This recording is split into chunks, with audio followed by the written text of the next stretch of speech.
Cinema Classics is produced by John DeSando and sponsored by WCBE 90.5 FM. Read reviews and listen to shows on WCBE.org. I'm John DeSando. And I'm Wayne Miller. And this is Cinema Classics. It is. And wow, air. Well, I'm gonna just show you. Oh no, oh, okay. Oh,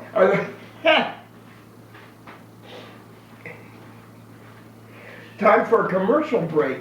Brought to you by the swoosh itself.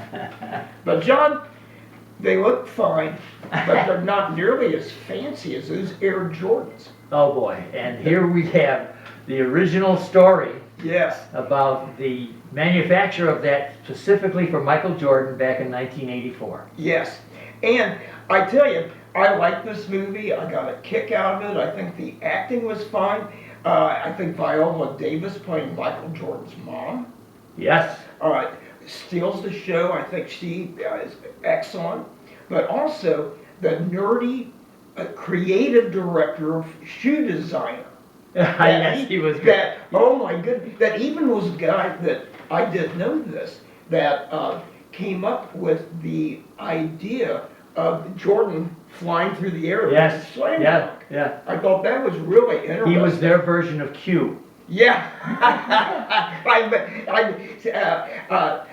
Nerdy guy, you know, especially compared to some of the high-powered shakers and movers like Matt Damon, you know, is the main kind of... Sonny Vaccaro. You know, Yes. let's back up just a bit and let our audience know that Air is about Air Jordan.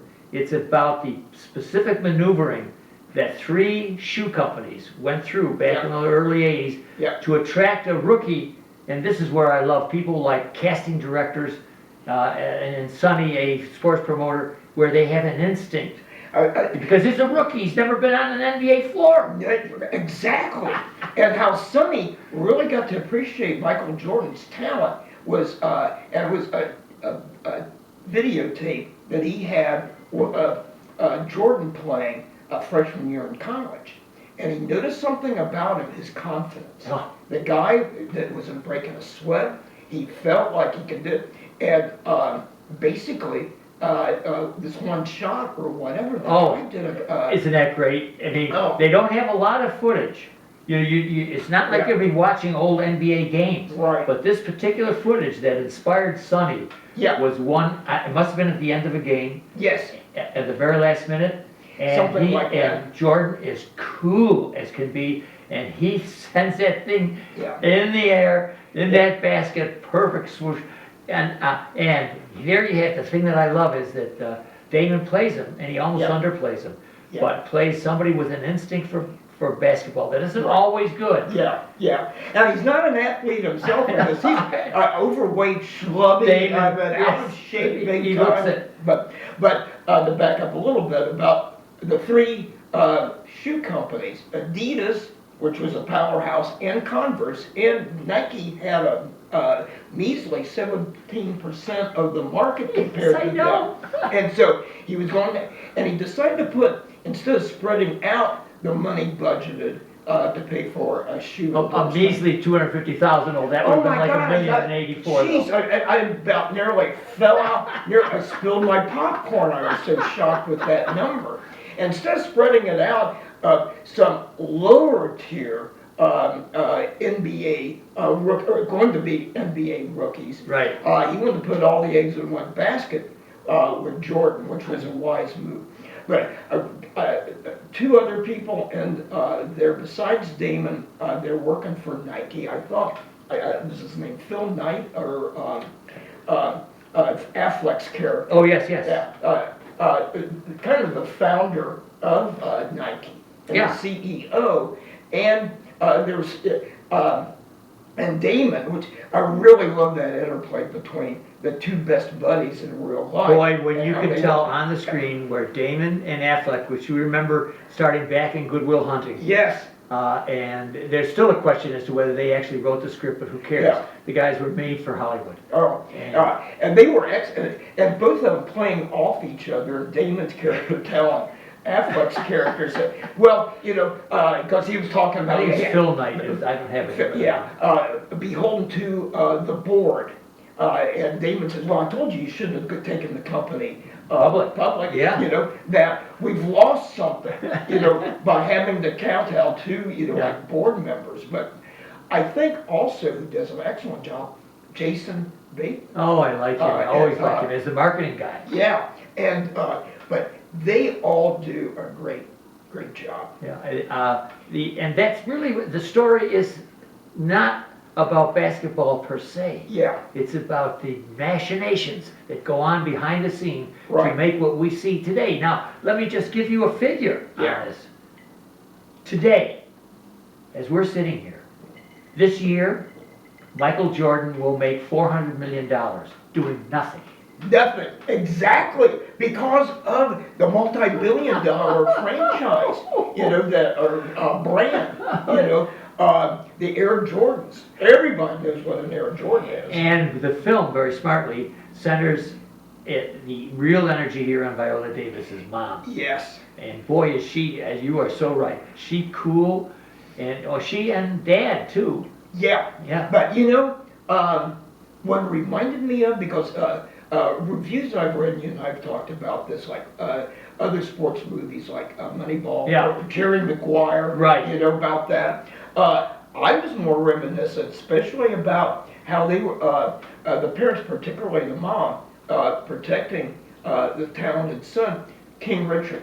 Will Smith playing the father of Serena Williams. Yeah. You know, as far as how he went out on a push the envelope as far as saying, no, my daughters aren't going to do this, because he knew that there would be more for them, like Viola Davis as Jordan's mom. Well, it was revolutionary to think that Michael Jordan might get a percentage of each shoe with his name on it. Yes. This was unbelievable. They were going to give him $250,000 and then they were going to take in millions. Well, Viola Davis is covered by his mom, was not going to have any part of that. It's almost like Hollywood actors who want a bit of the gross of the movie. Oh, yeah. Because if they really believe in it, they want their talent, they believe, deserves a cut of the action. Now, the one thing that I thought was really interesting about the movie, that you never see really a young actor playing, you see a young actor playing Michael Jordan, but never the face. And never do the actors really fully participate. They're really like shadows, and I think that's a brilliant move. And I thought, I got to tell you, my favorite scene of the movie was when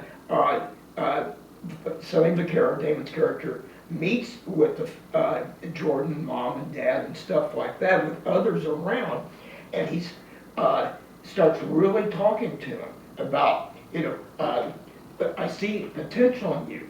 Now, you're going to have some ups and downs and pitfalls in your career, both as well as personally. And during that, I thought, great speech. Or dialogue that Vaccaro was making. I thought Damon did a great job, but what I thought was brilliant was editing real clips. The only time you really see Jordan, except for that little videotape of his college career, was his career, but also some of the pitfalls that he had and the mistake of trying his hand at pro baseball, and then just glossed it over. In fact, he didn't even say anything. They were just kind of interspersing parts of his life and a newspaper headline about his father's murder. And what happened? It was about 1993. Jordan's dad was driving home in South Carolina from a funeral and was feeling kind of tired, pulled over to take a nap. You know, before he would continue on, because he was really tired. A couple of guys come upon him, shoot and kill him, steal the car, dump his body, which wasn't found for a little while, out in the woods or somewhere, and strip the car. Really kind of interesting case. Yeah. You know, And they mentioned it in the film, but they didn't play it up much at all. Not at No. all. All you see is this headline, There's like, a- you know, his dad was murdered. This movie is directed by Ben Affleck, and I want to talk about him when we get back to Double Take, to our podcast experience, WCBE Exactly. podcast experience. I wanna talk a little- Double play? Oh, no, double take, okay. Double Take, because we've pretty much run out of time, but one thing I want you to share with our audience is your comprehensive view of it, your recommendation to them. I think it's really good. One thing interesting, when I Googled and read some of the reviews, like a Hollywood Reporter did and Variety and things like that, people really kind of appreciate, they believe there's some flaws in the logic, and believability of some of the stuff, like the scene I told you about I like so well. They don't know what was said in that room. They just kind of imagine because of how he won the mom over particularly. I would recommend it. I think people would really enjoy it. And like at the screening, the CEO there at Gateway Film Center said it's getting early Oscar buzz, and I could see why. Yeah, I hope they don't forget it. And I think, and it does so well with evoking the early and mid 1980s in the set design, the clothing, the soundtrack. I thought it was excellent. Yeah.